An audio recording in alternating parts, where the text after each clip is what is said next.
Hello. Thank you for joining us this evening in person and virtually for this public budget workshop. My name is Justin Murphy, and I serve as the city manager in Menlo Park. This workshop is also hosted in Spanish. For those in person, the city clerk can assist you. For those in virtual attendance, there is a globe icon near the hand feature on your screen. Our interpreters this evening are Angela Thielen and Ricardo Delgado. Thank you all for your time and services today.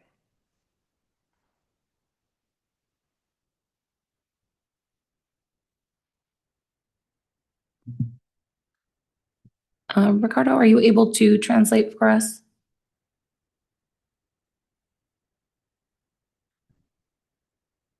Yes, we can. Thank you.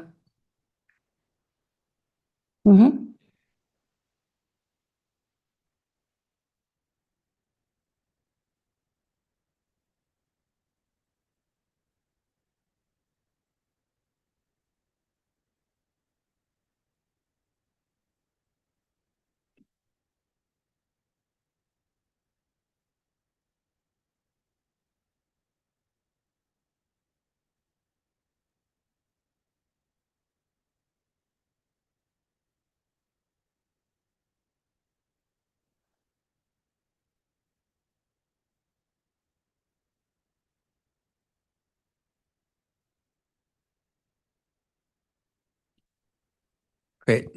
So I'd like to thank staff across all departments for the work that went into producing the proposed budget.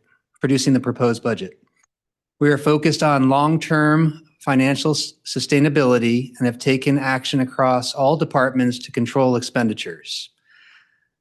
As we go through the budget adoption process, we will consider additional steps to reduce the projected deficit in our budget while maintaining essential services. We will also continue to advocate for important revenue sources at risk, like vehicle license fees, or VLF. You'll hear more about this topic this evening. After this workshop, the next budget milestone is the City Council's public hearing on June 9th. This is a great opportunity to share your feedback directly with the City Council. Tonight, you'll hear from all department directors about the work happening across the city. Administrative Services Director Brittany Mello will get us started. Thank you all again for joining us this evening. Thank you and good evening. Just see the slides being pulled up. All right. So in tonight's budget workshop, we will be sharing some budget fundamentals to help the community understand how staff develops the annual budget, as well as how you can navigate our online portal to dive in to what matters most to you. Then we'll be providing a high-level overview of the proposed budget, and staff will present some highlights in each department's budget. We will conclude with next steps in the budget process so you can follow along and make your voice heard. So I want to take a moment to recognize the many hours of hard work that the core budget team and finance in the city manager's office have put into preparing the proposed budget, as well as the amazing team members in each department that have contributed. This is truly a citywide collaborative effort each year. So we wanted to start off with some Budget 101 information. So the city operates on a fiscal year basis that starts July 1st and goes through June 30th. The operating budget acts as the spending plan for the day-to-day activities of the city.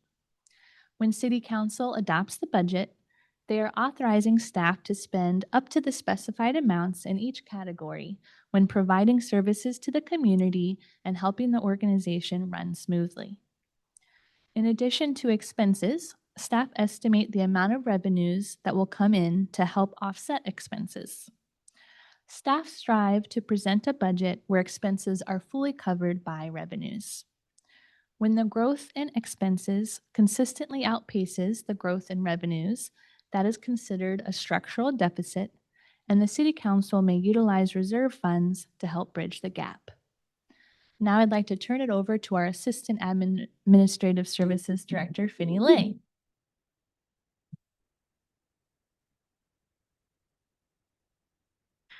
Before diving into more detail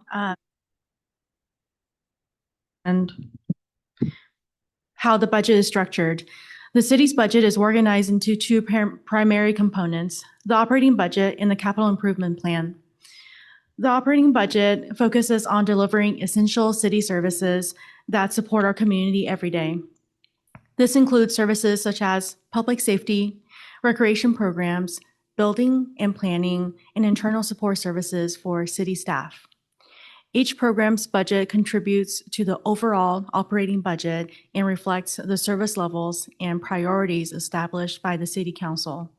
In contrast, the 5-year Capital Improvement Plan, or CIP, serves as the city's long-term infrastructure plan. The CIP helps ensure that infrastructure investments align with community priorities, including recreation facilities, roads, transportation, municipal water enterprise, and other types of infrastructure projects.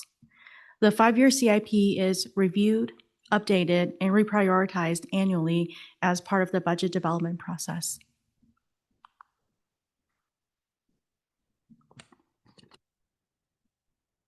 This illustration here shows that the budget is organized from fund down to department and further into revenue and expense types.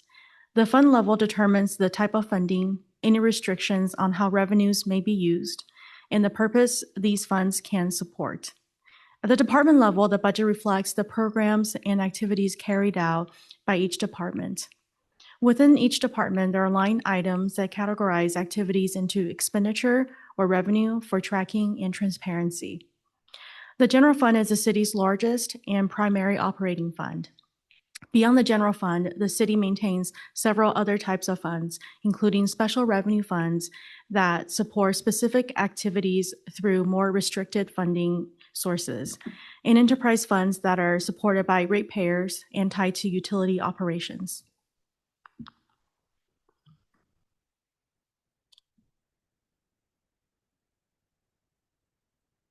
The city's fiscal year begins in July, and budget planning is a year-round effort.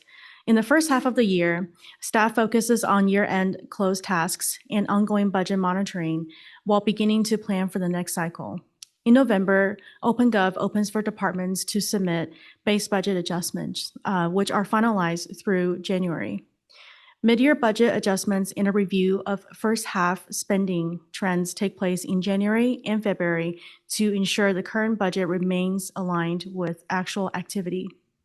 In March, the City Council holds its priority setting workshop to provide direction on upcoming initiatives.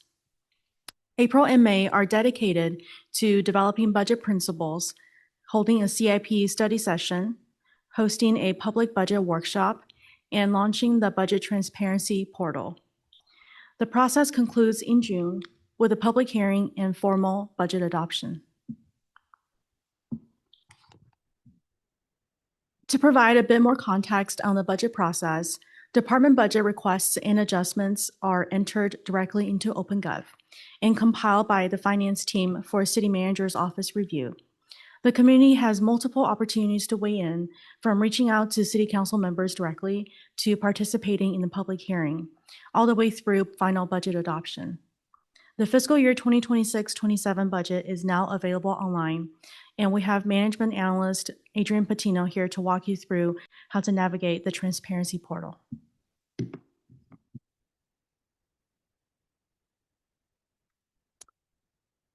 All right, thank you. So today I'm going to walk you through how to navigate the OpenGov Transparency Portal, which is the tool that the City of Menlo Park uses to share the proposed budget with the public. So to get started, visit menlopark.gov/budget. And once you're there, you're going to see a link for the fiscal year 2026-27 proposed budget. So you'll go ahead and click on that link, and it will bring you to our transparency portal. Once you're in, you'll find a navigation menu that's at the top of the screen, and you can use this to jump between the different sections of the budget. For example, the general fund revenues, capital improvement plan, or visit specific department pages. Another feature worth highlighting here is the select language option, which is in the top right corner, which allows you to view the budget in your preferred language. As you explore the different sections of the proposed budget, you'll come across a number of charts and tables. If you want to take a deeper dive into any of these, you can click on the View Report button, which is at the bottom right-hand corner of each chart. And that will bring you to the report view, which provides a more detailed breakdown. One of the powerful features of OpenGov is the ability to filter and download the data. You can click through the list of different views that we've created, as well as slice the data by fund, department, revenue, expenses, and other attributes to create your own custom view. If you want to take the data with you for your own analysis, you can also download it directly from the portal using the export button. And now to provide an overview of the proposed operating budget, I will pass it back to our Assistant Administrative Services Director, Fenny Lay.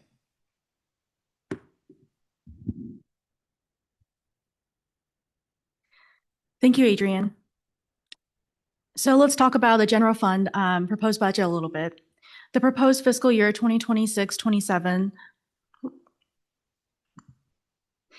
general fund budget includes $89.8 million in expenditures and $88 million in revenues, resulting in a projected deficit of $1.8 million. While fiscal challenges remain, it is worth putting this in perspective. The budget process began with a deficit of nearly $7.8 million through the cost of services study, expenditure reductions, operational efficiencies, and other balancing strategies, and with every department contributing to the effort, the city has made significant progress in strengthening its fiscal position. An additional $0.6 million in reductions will be presented for City Council consideration on June 9th, which, if approved, would further reduce the projected deficit to $1.2 million. Departments will speak to those additional budget changes in more detail in their sections. A couple of things to highlight on the revenue side. There is an increase of $2.2 million for transient occupancy tax, driven in part by higher tax rate resulting from the successful 2024 ballot measure. VLF state backfill was revised down to 0 due to its exclusion in the latest state budget release on May 14th. The final state budget will be released on June 15th, and staff is monitoring the developments closely.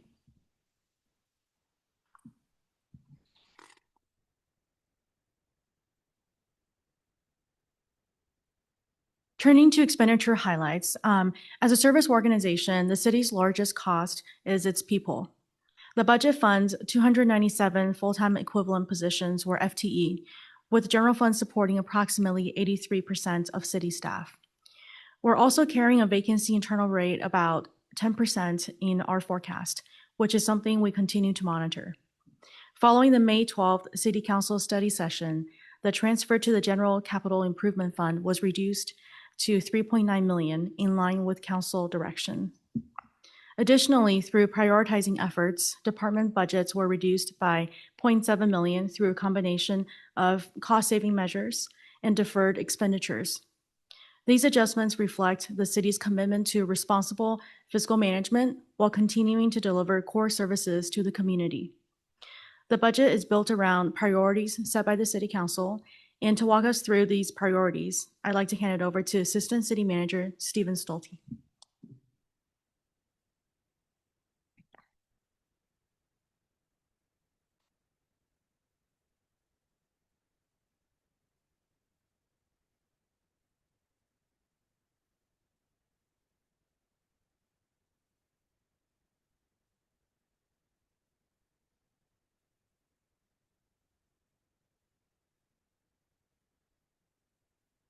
So every year, the City Council asks our community for feedback on top priorities and holds its annual priority setting workshop ahead of the next budget cycle.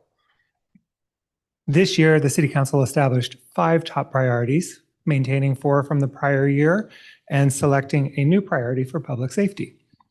So in July, we will bring forward a work plan for the 5 top priorities, and we'll track progress and report on updates throughout the year. Next, I will highlight some of the activities that are both ongoing and proposed that support these priorities. And you will see that our city commissions, as well as many of the major adopted plans, play important roles in our priority areas. There are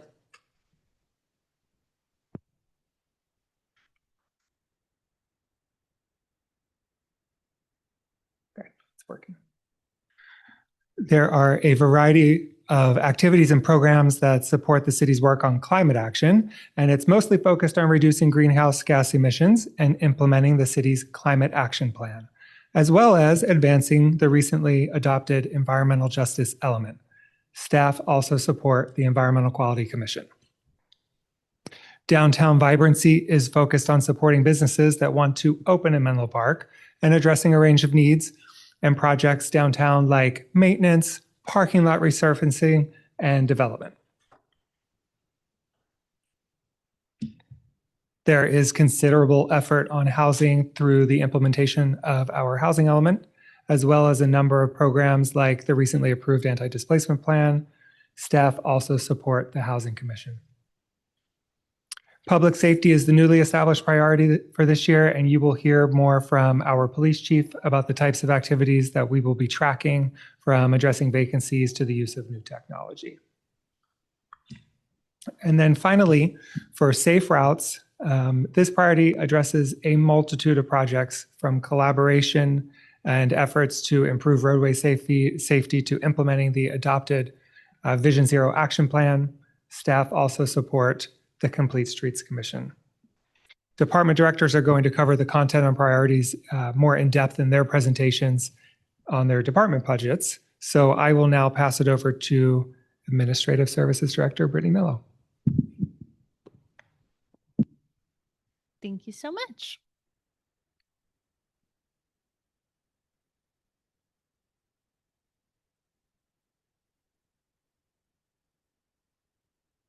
So this is a photo of our administrative services team. Administrative services is comprised of finance, human resources, information technology, and solid waste administration in partnership with Public Works.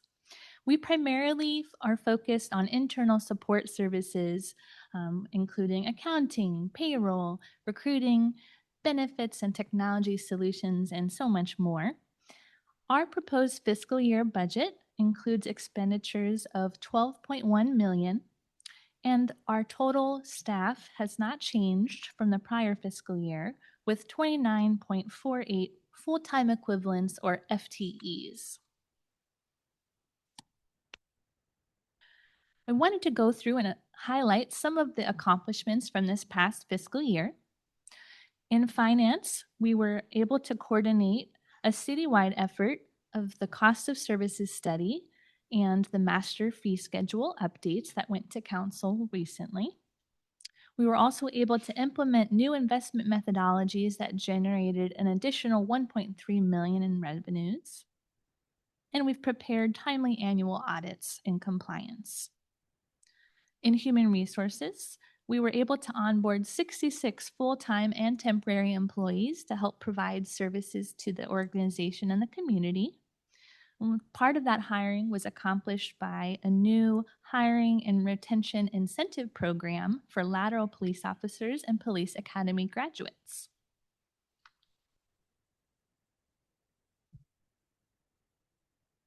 Here are some photos of some of our wonderful new employees that have joined us over the past fiscal year. Human Resources was able to recently complete a request for proposals process. We will be conducting a citywide classification and compensation study to help with recruitment and retention in the coming year. And we've participated in multiple career and resource fairs in partnership with other city departments.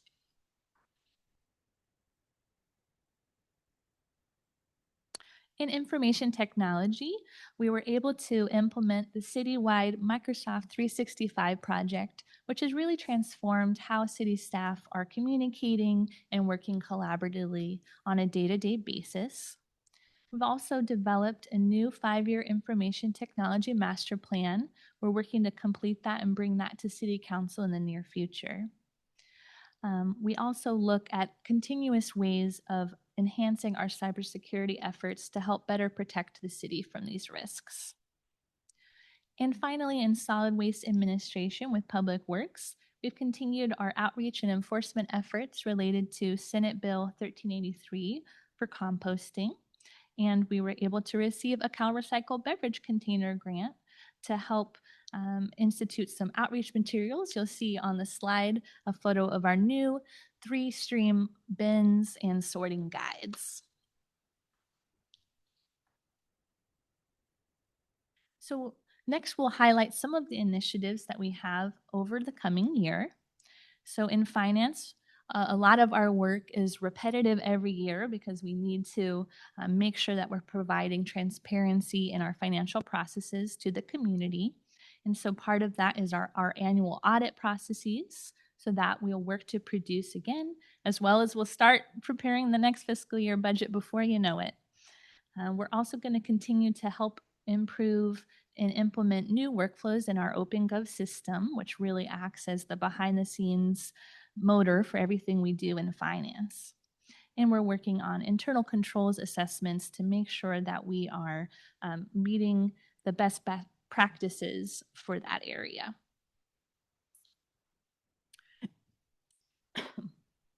And in human resources, I mentioned the classification and compensation study, and we'll continue our recruitment efforts to fill staff vacancies in support of city services. In information technology, we'll continue to work on that information technology master plan, and we have 2 exciting new projects for replacing our citywide phone system, as well as improving cybersecurity with a zero trust network access. And finally, in solid waste, we will continue those outreach and education efforts and really highlighting the benefits of compost.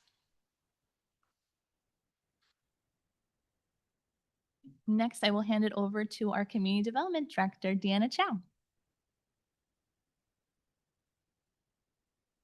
Great, thank you so much. I'm pleased to present the overview for community development.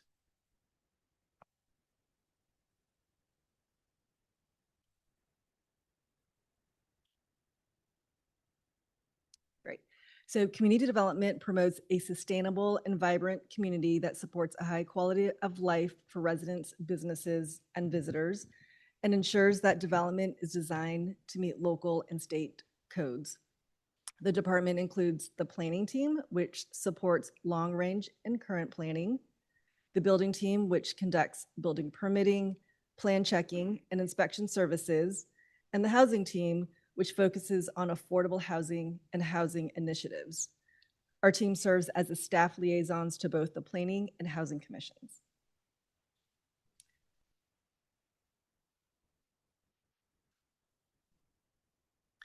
We are a team of 34 full-time equivalent employees with no major staffing changes from fiscal year 25-26. Our proposed operating budget is approximately $12 million, which supports both personnel cost and operations. The projected $9 million in revenues is from a combination of building permit fees, planning revenue fees, and below market rate housing in lieu fees. We see an increase in revenues this year primarily from the newly adopted fee schedule to take effect on July 1st and anticipated below market rate housing fees, which are collected at the time of building permit issuance. And here we have a nice picture of a few pictures of our lovely team.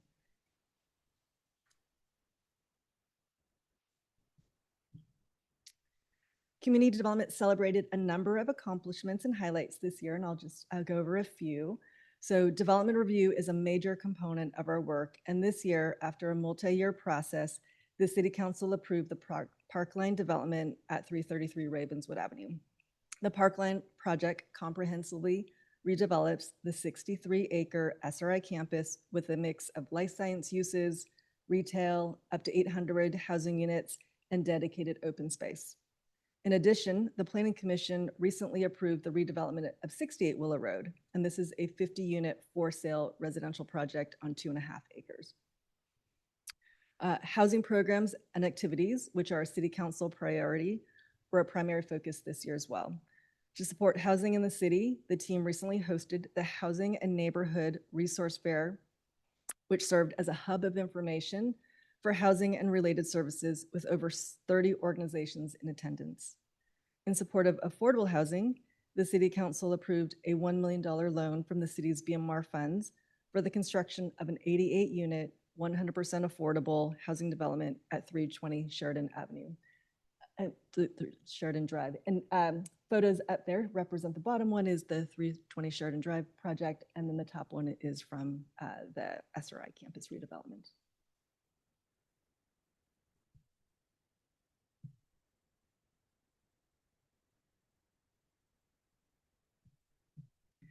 In addition, the housing and planning teams continue to advance many of the housing element programs, including City Council approval of the anti-displacement plan, hosting an open house on the downtown development proposals and an upcoming study session on June 2nd, adopted updates to the city's below market rate housing guidelines, and amendments to the city's accessory dwelling unit ordinance. To wrap up, the building team brought forward the 2025 building code and local amendments in support of furthering the city's climate action goals, and also has issued permits for the Hotel Moxie on Haven Avenue. And the photos up there, one is of our housing team from the recent Housing and Neighborhood Resource Fair, and the bottom is the demolition in work. So that is the future home of Hotel Moxie.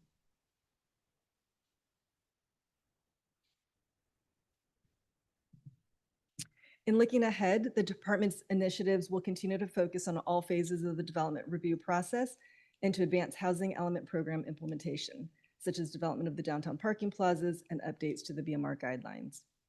The preparation of a below market rate housing nexus study is currently underway and is expected to be finalized during this fiscal year. This study looks at the nexus between new commercial construction and residential development and the need for affordable housing. Based on these findings, modifications to the BMR program could be proposed. Following the adoption of the anti-displacement plan, staff is now focused on program implementation and will be working on several initiatives. These include the development of a rental assistance program and housing assistance program to provide tenant protections. In addition, staff will be releasing a notice of funding availability, and this is to support housing production and preservation of affordable housing in the city. This year, the building team will be launching a new plan check by appointment service, which would allow real-time building permit review for limited projects with the goal of same-day building permit issuance for approved projects. And finally, in inspection services, we anticipate the vertical construction of Hotel Moxie and the Sheridan Apartments to be breaking ground this summer with completion targeted for 2028.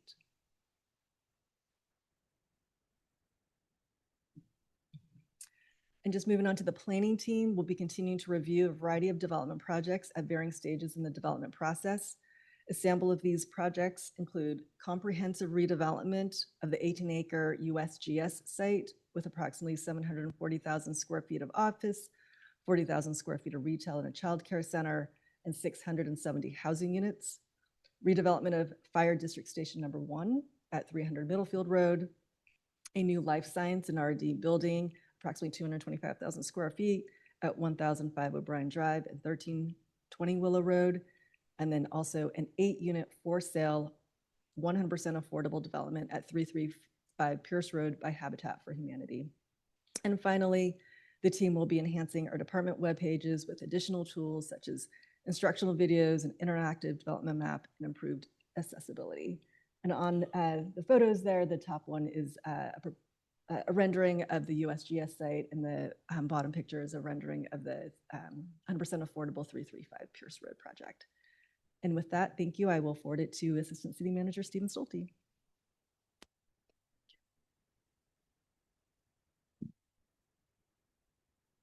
Okay, I have the pleasure of presenting on behalf of the talented team under General Administration shown on the slide. We have 19 full-time employees. That includes the 5 city council members and a total budget of a little over $10 million. General Administration provides the policy, legal, and management services citywide, and we have 3 main budgeted areas for the City Council, City Attorney's Office, and City Manager's Office. I will be giving an overview of the activities in the city manager's office, which are diverse. That includes the city clerk, communications and in public engagement, economic development, emergency preparedness, and sustainability.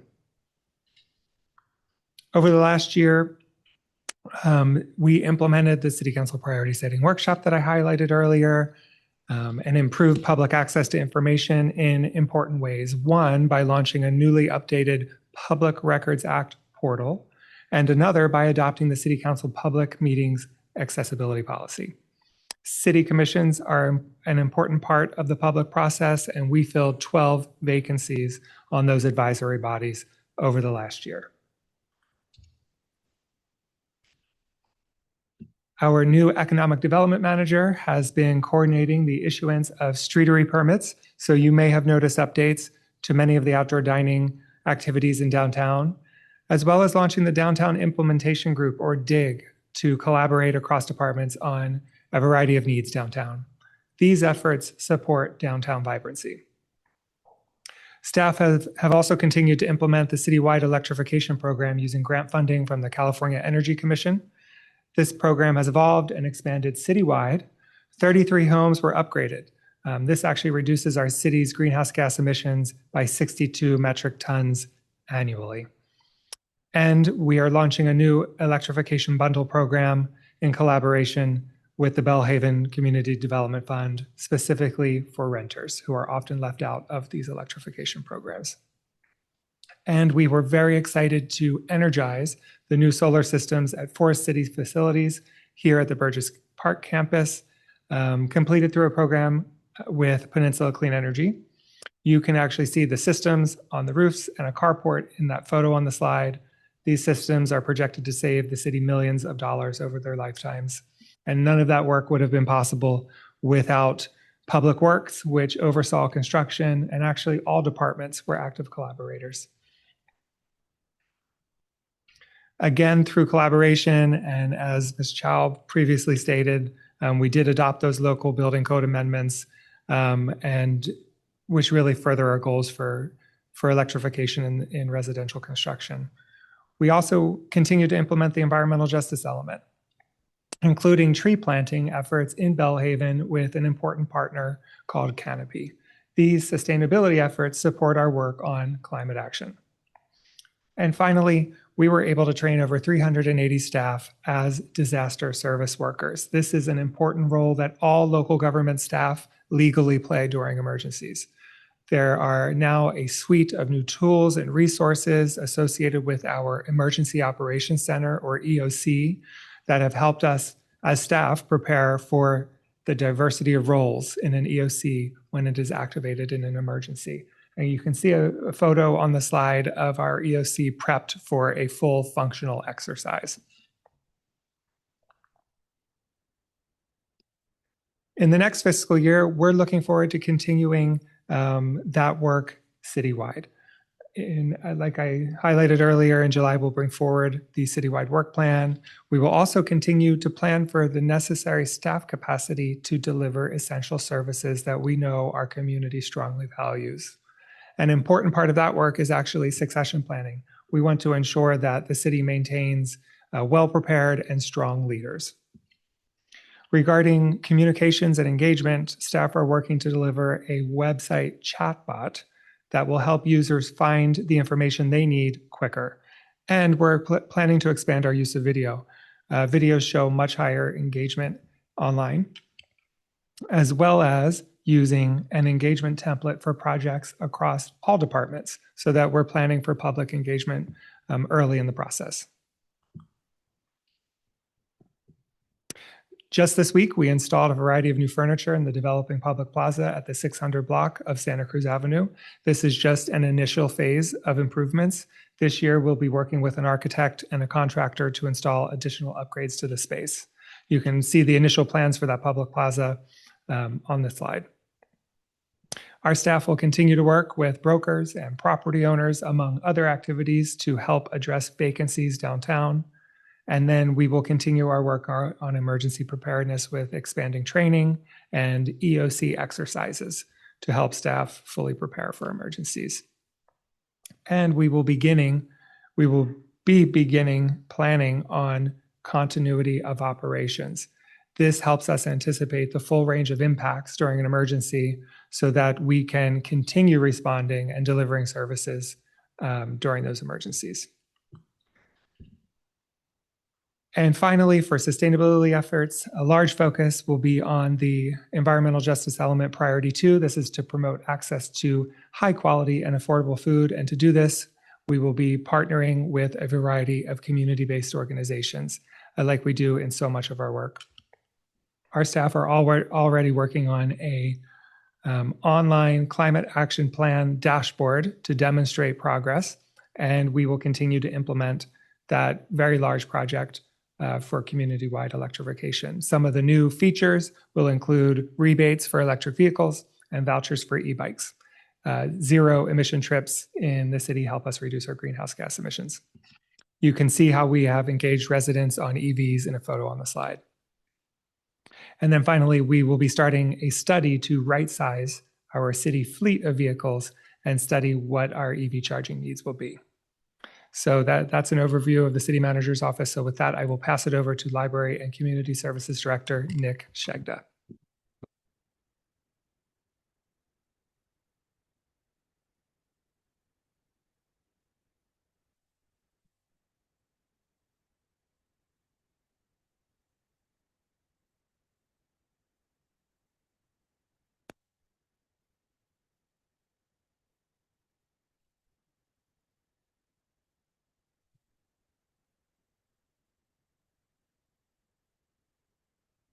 Thank you and good evening. My name is Nick Shegda, and I am the Director of Library and Community Services. I'm happy to share with you some of the accomplishments from this past year for LCS, and I look forward to our next year. So LCS is a public-facing department with teams assisting the public in childcare, senior services, indoor and outdoor recreation, libraries, gymnastics, aquatics, and community-wide events. We work to inspire lifelong learning, community connection, and healthy living for all of Menlo Park. This is a picture from our most recent July 4th parade, one of the many popular community events that LCS hosts. LCS works out of these facilities spread across Menlo Park. Our team includes 68.25 full-time equivalent staff and a large amount of hours worked by temporary employees. Our operating budget includes $7.9 million in revenue, $21.3 million in expenditures. We are supported in part by grants, donations, and special revenue funds. This is a picture of our Belhaven Community Campus facility, which celebrated its 2nd anniversary this week.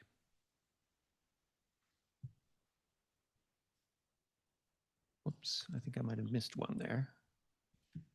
There we go. Highlights from this fiscal year show you the extent of the work we do and the importance that work has to the community. That work can be on a large scale, like some of the statistics listed on this slide, lunches served to seniors, library books circulated,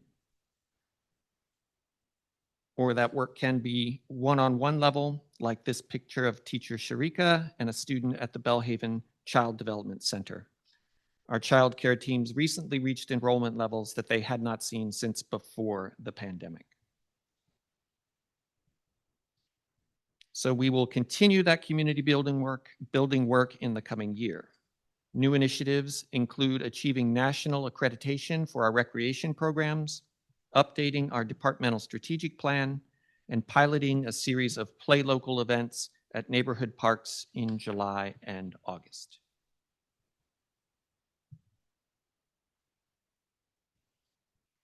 Budget changes for council consideration include some belt tightening measures, reductions to library program offerings. Whoops, I'm sorry. Thank you, Chief.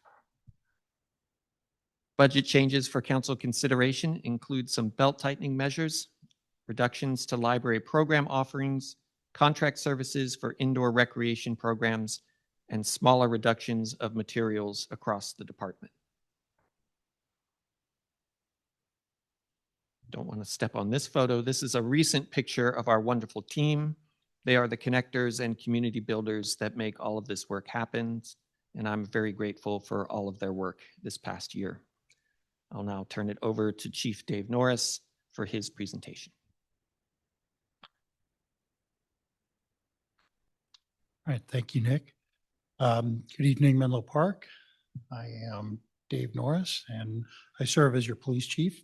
Appreciate the opportunity to share a brief overview of the police department as part of tonight's budget presentations.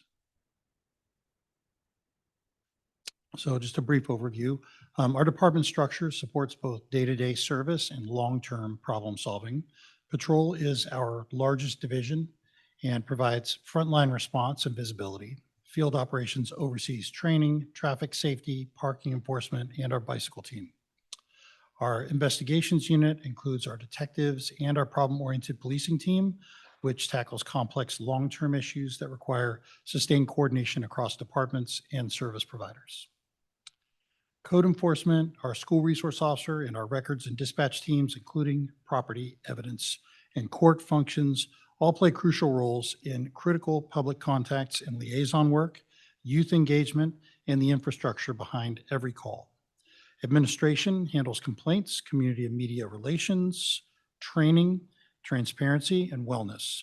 A healthy, professional, accountable team within the department makes us better outside in contact with our community. All of these elements work together to provide comprehensive public safety. So for the budget this year, our operating budget is $29.3 million with 73 budgeted full-time positions. Personnel costs, which is typical for a service-driven department, make up about 73% or $21.4 million. Training timelines significantly impact staffing and overtime. Officers require 12 to 14 months to reach solo patrol, dispatchers 10 to 14 months, record specialists 4 to 8 months, and community service officers 5 to 8 months, just as an example of how long it takes from the time that they come in and knock on the door and say, I'd like to be a member of this organization, to the time that we get them fully staffed as part of our day-to-day staffing. The remaining 27% of the budget, $7.9 million, covers operating costs, and our overtime is projected at $2.2 million department-wide, with patrol accounting for about $1.3 million. And this reflects vacancies, long training cycles, and 24/7 service requirements. So a few highlights from the past fiscal year. 2025-26 was a highly productive year. We resolved the longstanding RV encampment issue in the Bohannon area through some sustained outreach services and city ordinance support. We strengthened our mental health response by maintaining the community wellness crisis response team clinician, even as the regional provider network collapsed. We expanded proactive constitutional policing while overall crime continued to decline. And we upgraded some key technologies, including staffing for records and data, mobile CCTV trailers, in-car cameras, and major dispatch and mobile computer enhancements. We also enhanced our investigative capabilities, including major child exploitation cases. Our detectives are considered to be Bay Area-wide experts in those types of cases and assist other agencies, as well as doing work here in Menlo Park, and enforcement of illicit massage operations. This is part of an ongoing work against human trafficking, especially as we have the World Cup and some other worldwide events locally.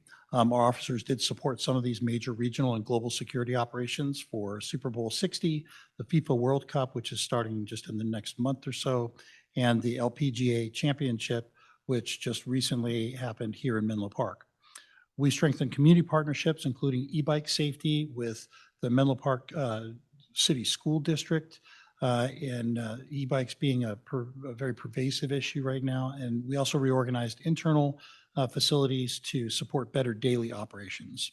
And we've nearly completed our fixed ALPR rollout, the license plate readers, and recent audits show compliance with our policy of over 99.9%, which is excellent.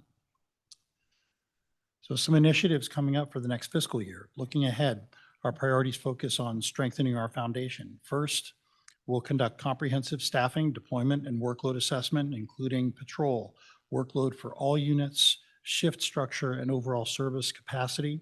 Second, we'll strengthen our recruitment, selection, and training to improve our long-term success and retention by conducting continuous review of our effectiveness.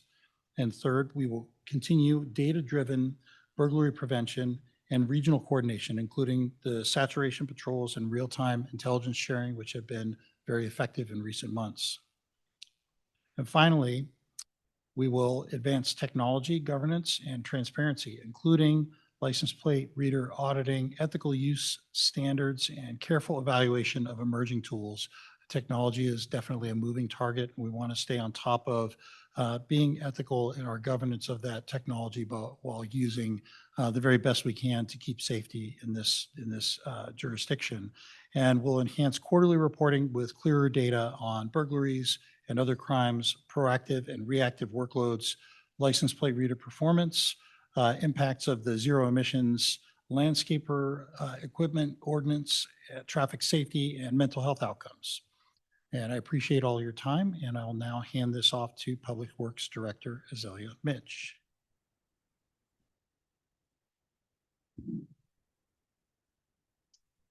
Great, thank you, Chief. So in Public Works, we are responsible for maintaining and improving public infrastructure, which are the streets, the buildings, the libraries, the water systems, the stormwater systems that provide the daily services for the community. We have an important role with our colleagues in fire and police on emergency response.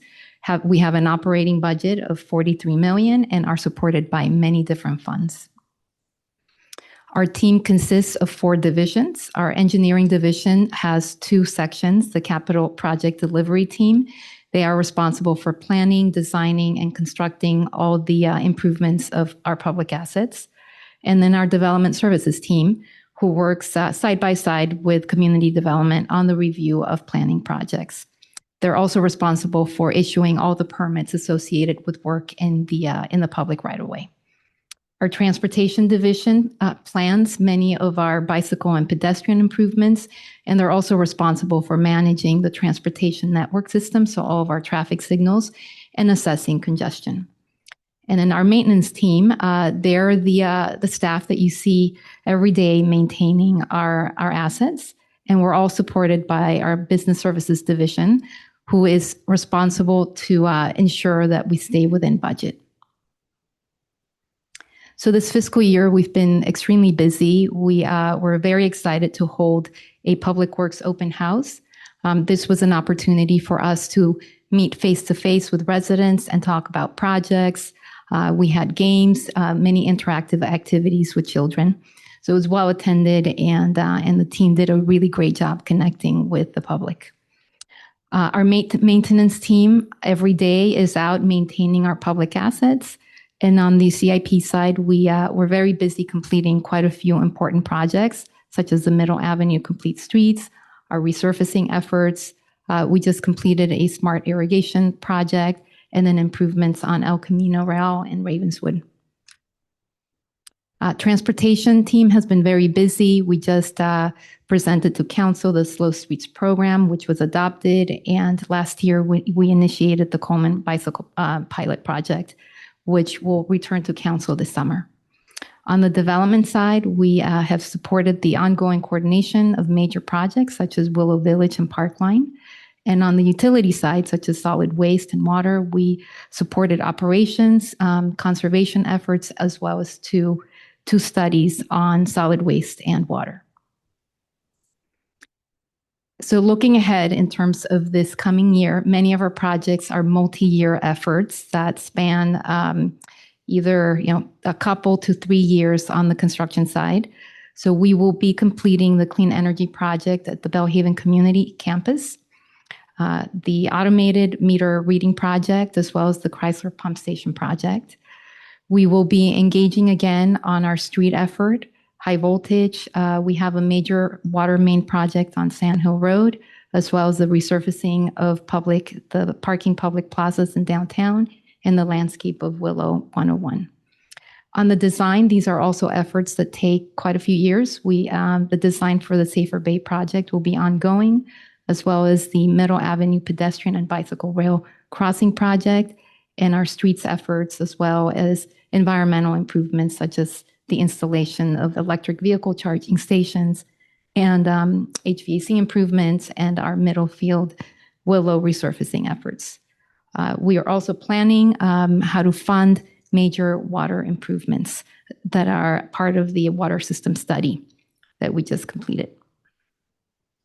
So in terms of addressing budget shortfalls, we are proposing to cut back on some of our services, such as reducing the support that we receive on our Safe Routes to School efforts, not lighting our trees on Santa Cruz Avenue and the holiday tree. We're also proposing to cut back on the landscaping efforts of our medians and some of our parks so that we can address the funding shortfalls. Our team is also responsible for proposing the capital improvement plan, which is the budget is adopted every year, and this provides a 5-year plan. The CIP consists of 7 categories and all include improvements on all of the public assets. The CIP is supported by the general fund. We have typically received $4.9 million over the last few years, although this coming year that will be reduced to 3.8. We have a water fund that supports the enterprise, grants, and many revenue funds that can only be used for specific purposes. We will continue to work on the 66 CIP projects. Last year, we started with a $95 million budget. This coming year, we're requesting an additional 13. And during the May 12th CIP study session, we presented a plan to address our shortfalls, which include delaying some projects, reducing budgets, and finding other funding sources. In terms of the 5-year CIP outlook, we have quite a few projects ahead, such as looking at ways to electrify Burgess Pool, continuing our efforts on high voltage street resurfacing. We have a design project to install a separated bikeway on Willow Road that will require finding construction money for, as well as the design and building of a water reservoir. And with that, I will pass it to Ms. Mello to talk about the next steps.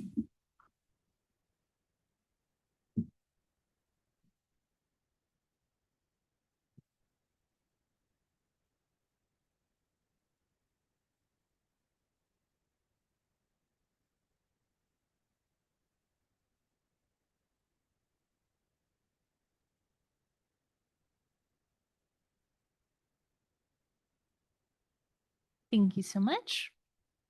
So for our next steps, we really encourage the public to log on to menlopark.gov/budget and explore our OpenGov transparency portal for the items that you are interested in pertaining to the budget. And we have the public hearing scheduled to go before the City Council on June 9th. At that meeting, City Council will consider additional budget reductions that staff reviewed tonight to help reduce that projected deficit. Important to note, June 15th is the deadline for the state budget process to potentially restore that vehicle license fee funding. That's the last opportunity to do so for this coming year. And so staff will be closely monitoring this item, hoping for those funds to be restored. On June 23rd, this is the City Council budget adoption meeting. And for all of these, we encourage you to share your feedback with the City Council by submitting written comments. You can do so by emailing city.council@menlopark.gov. You can also attend in person to make a comment in the City Council chambers or access the meeting in real time online via Zoom to make your comments. And so with that, we are happy to take any questions that might be in person by walking over to the podium to my left. and then we can jump online to any Zoom comments.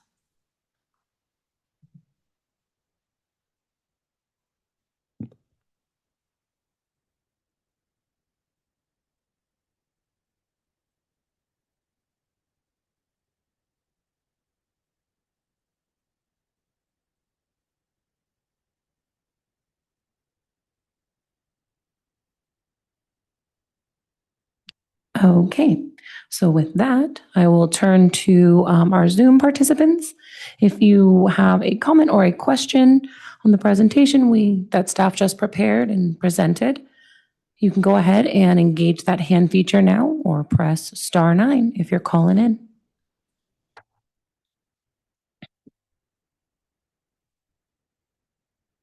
Okay, currently seeing no hands. Give it a little bit longer here. If anybody has a question or a comment,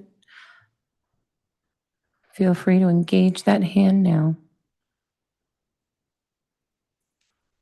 Nope, not seeing any hands raised at this time. Thanks. Thank you, Ms. Heron. Okay. Oh, I think I see one right on the side. No, please come on up. Hi, thank you so much for giving this presentation. This is super informative and it's really helpful. You know, what's going on with the city, celebrating what we've done this past year and then moving into this coming year. I had a question about the downtown implementation group. I would love to get a better sense of like how that's structured. Is it structured like a commission or a task force, or is it just managed by city staff? Like, how does it work with current council members and then also members of the community? Would love to just get a better sense of the structure. Thank you.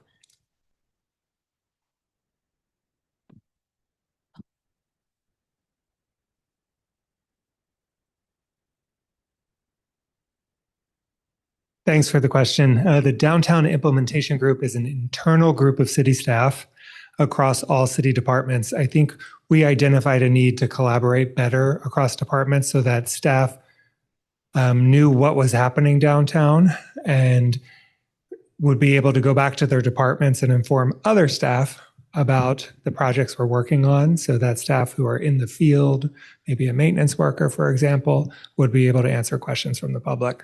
So it's primarily internal collaboration.